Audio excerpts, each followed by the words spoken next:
Artificial intelligence and how it's going to change not just society, but I think humanity itself. And a lot of people are kind of afraid of this, but I don't feel that way. I think it's something that we should embrace.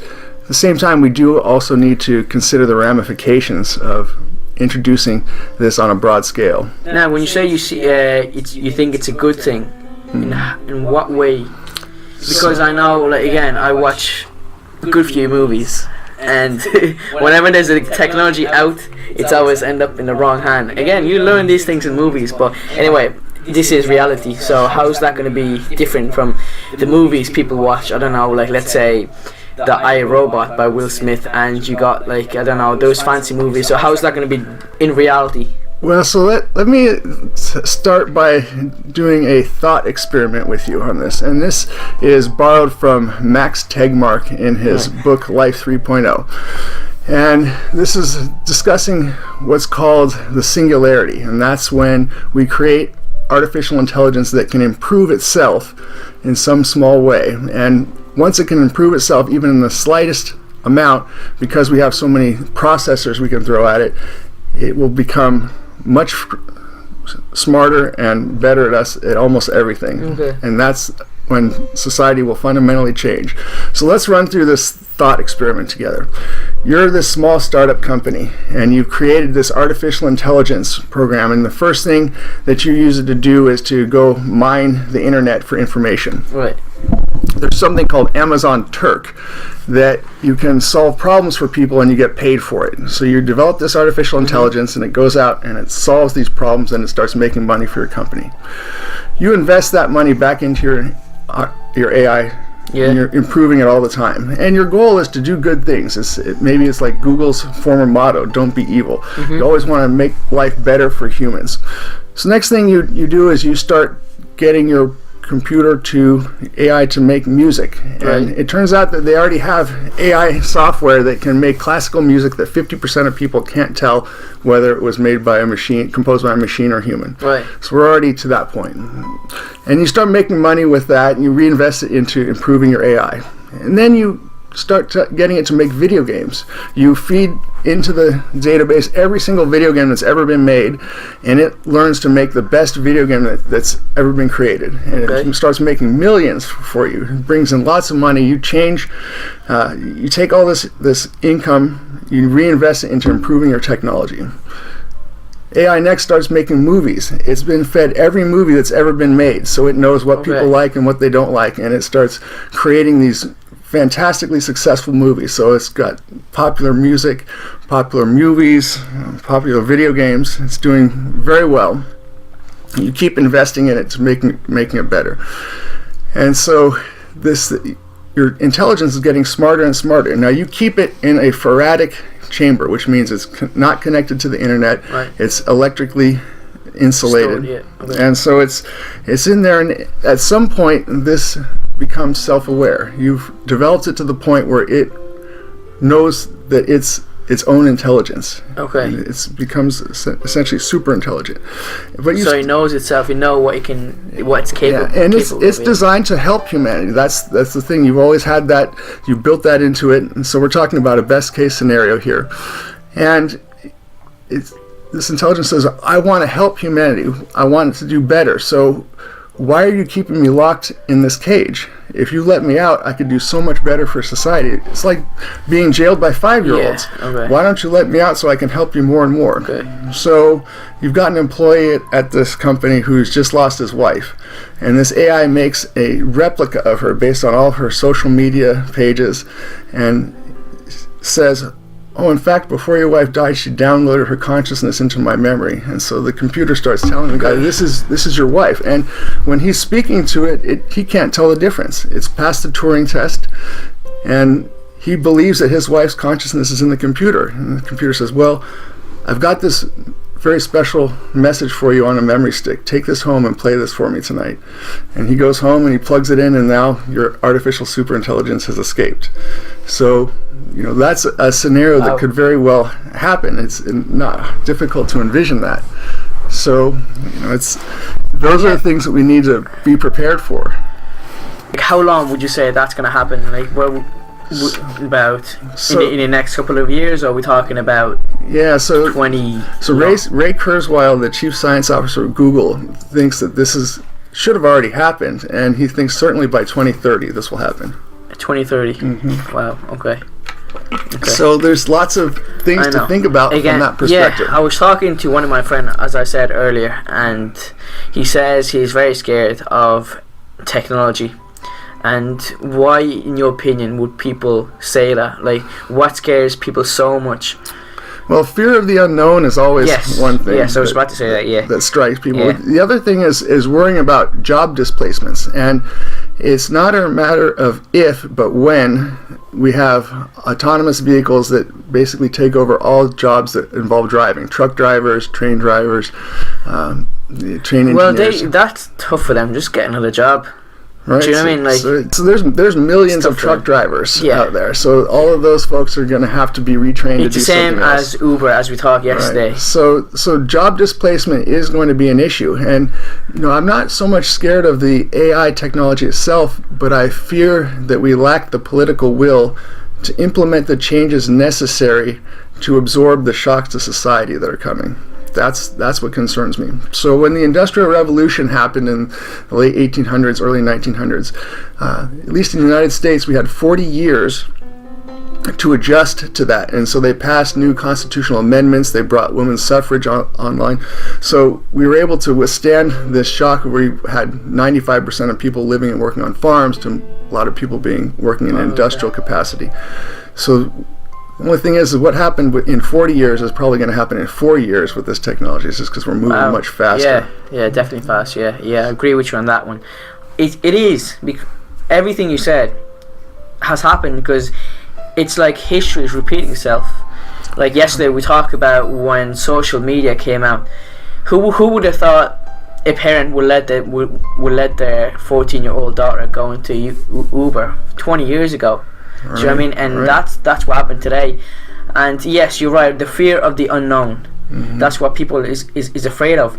And like, how can you convince people like that will be a good thing for humanity? It's a very important question. So there's lots of scientists that have formed a group that is dedicated to instilling ethics and morality into AI.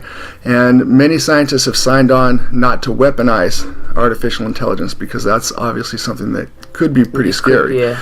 Unfortunately, most countries have not signed on to that. So it's not something that is broadly agreed upon in government, but many of the scientists are actively against weaponization. Okay.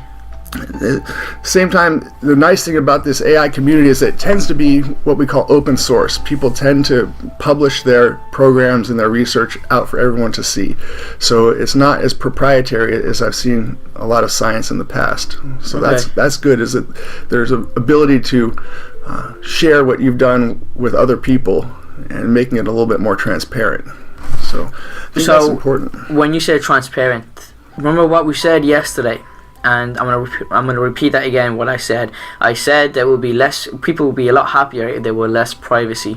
So when you said transparent, does that mean would people be more comfortable with less privacy?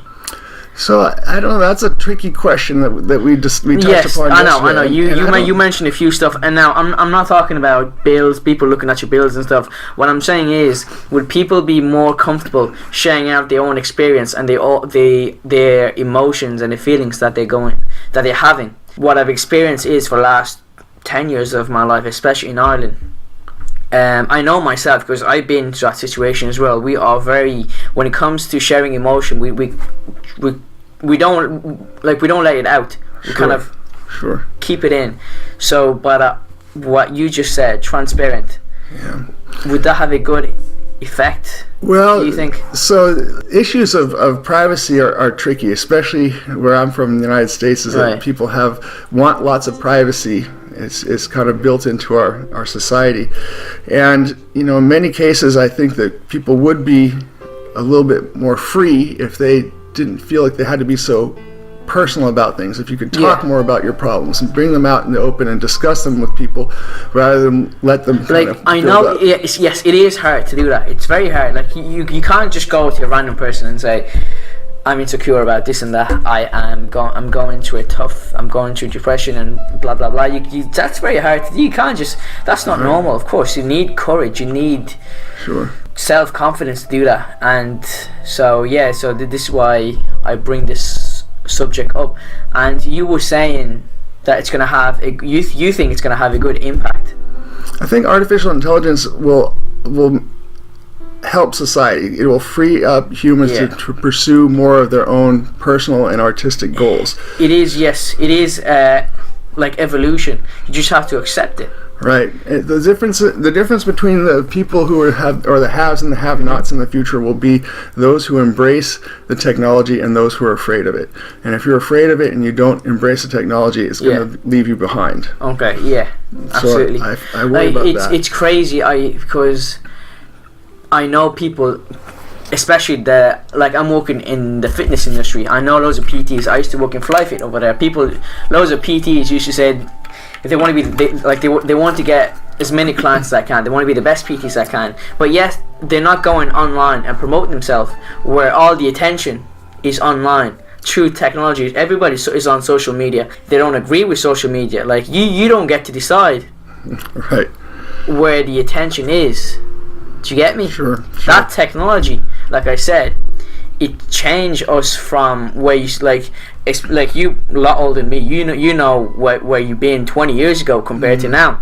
Yeah. Like the attention was word of mouth before. People would go on the street telling this and that. Newspaper. Now everything is online. Yeah. So this is why I completely agree with you. Technology has grown like massively, and it's only going to continue to grow. But there's good and bad sides to it. So one of the statistics that came out recently in the U.S. election is that about half of the political statements on Twitter were created by bots. They were AI. Say it again, sorry? 50% of the political statements made on Twitter were made by AI, artificial intelligence. And so what they do is they look at your site, they see what type of political views that you have, and they synthesize a specific that's message. Happening now. That's happening 50% now. of it. So they 50%. They synthesize a specific message and say, "Oh, look at this candidate. He's doing all these things that you want," and so it's out trying to get your vote based on gleaning information from social media.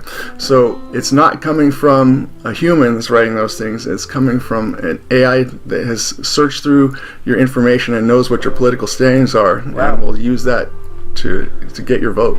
So and how did they find out that it was them? It's just publicly, it's well known. Everyone's doing it. So every political party is now embracing this technology. They find out what you buy, what political views you have based on what you posted online, and they will send you political messages. So it's like targeted advertising, if you will. Okay. Now sometimes it gets nefarious. There's people, you mentioned privacy. There's been examples where they will record what you're saying on your device without you knowing it. So say, I've heard something like that before mentioned. I'm kind of interested in looking at this new camera, and then the very next day you get an ad in your inbox that says, "Look at this camera. It's on sale," and it's exactly what you talked about yesterday. You know something? Since you mentioned that, that did actually happen. So I was looking at cameras. And then just email. Started getting a bunch of that. Actually happened to me, and I went to junk email, and So that's AI that's doing that. It's artificial intelligence that's gathering your information. I am screwed. Knows what you want, and I don't think the targeted advertising is too big of a deal, but the fact that it can listen to your conversations on your phone, that's a limit. Yeah, that's it. So that's invasion of your privacy, in my opinion. So. Especially not a human doing. Yeah. There are ways to limit that. So on all your settings in your phone, you can allow apps to have access to your microphone. You can turn that off. So I turned off Facebook's access to my microphone. I think Facebook got in trouble for this, so they don't do it anymore. But they were doing that for a time, as far as I know. Have you seen that video of what's his name, the CEO of Facebook, Mark Zuckerberg? Yeah. He went to the court, and loads of judges were asking him questions. Yeah. Do you know what was that about? Yeah, so it was Facebook was not only gathering your information from your site, but when you would send information when you would contact your friends, it was gathering information off of your friend's site without their permission. And so Facebook got in a lot of trouble for that because they were collecting data without any type of permission. Yeah. So that got them in a lot of trouble. So okay, that's just wow. Yeah, so there's lots of implications to think of. So that's why I think we need to have the political will to institute the rules and regulations necessary to manage these sorts of changes, because they're coming faster than you can politically respond to them. So we talked yesterday, they have an ability to take videotape of someone like Donald Trump, and you can talk into a microphone and the software will make Donald Trump say what you're saying in his own voice, because it can patch together everything that he's ever said. That's like some Mission Impossible. So you can put together a video of him saying horrible things all you want, and then put it out on the internet, and it's his video, it's his voice, but it was patched together with software, and that exists. You can Google it and see that those sorts of things can be done, and that's all AI technology in the background. It's doing that. AI has its roots back in the 50s, and it started with checkers games, and then it became chess, and it beat the best human chess player, years ago, Deep Blue. That was IBM's machine, and then now they have it playing Go, and the AlphaGo program by Google beat the world's best Go player. There's more moves in Go than there are atoms in the universe. It's a very versatile, large game. So it can play. You can't teach it every single move possible like you can in chess. Right. It has to actually learn from its mistakes. And so they have AI that competed against the 9-dan world master and beat him soundly, and actually invented moves that humans would never do, that humans are calling creative, and now has improved the humans game, because the AI doesn't care about winning except if it wins by 1 point. So there was an example where it could have taken a lot of points by making one move, and any human would have done it, and it didn't do that. It took a different move. Okay. And then later on, that cascaded down into a victory because of a move that was not intuitive, so no human would take it. So humans are learning from AI in these cases. So okay, interesting. Yeah, there's lots of different aspects to it. So wow. Okay. So when you log on to a site and you have to enter your password, and then it asks you to click on pictures of cars or signs or building to verify that you're a human. Right, numbers and all. What you're doing is you're doing free work for Google. You're labeling images that they then use to train their AI devices, because it's expensive to label images. So that makes sense. Yeah. Okay. So they're collecting that, and they use that to develop their autonomous vehicle. So they can give the vehicle all these pictures and say, this is a car. You basically need to tell an AI piece of software what something is, and then it will learn that after it practices many millions of times. So we're getting to the point where we don't program computers, we show computers. And so, for example, if you went to a 5-year-old and you said an elephant is a large animal with a great big trunk of a nose, and you showed that 5-year-old a picture of a giraffe, a zebra, and an elephant, the 5-year-old will say, well, there's the elephant. So we show it. Computers are at that level. We can now tell a computer a description, and it will be able to pick out what that item is. So the computer is working for us, or we working for the computers? So this is still early on in the development of AI, but it's going to be very quickly changing. So right now we're training these artificial intelligence to be able to do all kinds of image detections and see where humans are, and bike riders and motorcyclists, so that you can have autonomous vehicles. So that's just where the technology is going. It's only a matter of time.